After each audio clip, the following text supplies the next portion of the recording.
ए महोरा महामाहु कराय शिव चर्चा कनन दे बोला ए महोरा हम कथी चरियाई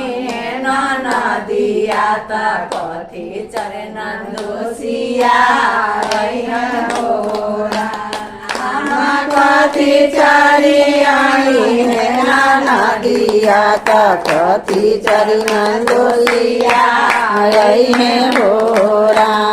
हम गोरा चरियाई नाना दोषिया त डोला चरण नदिया होरा गोरा चरिया नाना दोषिया त डोला पर नाना दिया होरा गोरिया में आई है मलक माता बने लागे होरा गोदिया में आई है भागिना माता चरचा सोहावन लागे होरा गोरा चरिया नाना दोषिया त डोला नाना दिया होरा गोरा चरिया नाना दोषिया त गोली चोर नाना दिया होरा मोदिया में आई है भागिना माता चरचा सोहावन लागे होरा गोदिया में आई है भागिना माता चरचा सोहावन लागे होरा कहाँ में भागिनिया बैठे होरा कहाँ में बैठे नाना दोषिया त कहाँ में बना दिया बैठे होरा कहाँ में बैठे भागिना माता चरचा सोहावन लागई होरा कहाँ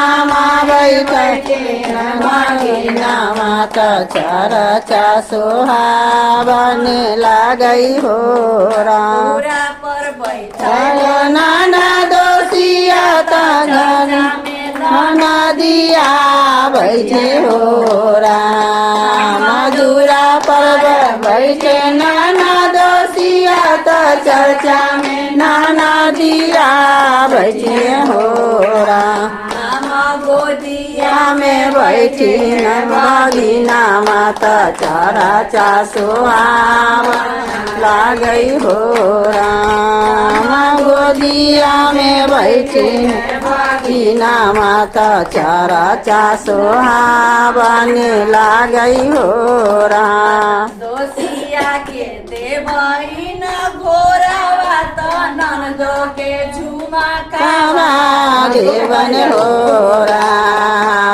दोषिया के देवाए न घोरावा त नंदो के झुमा कावा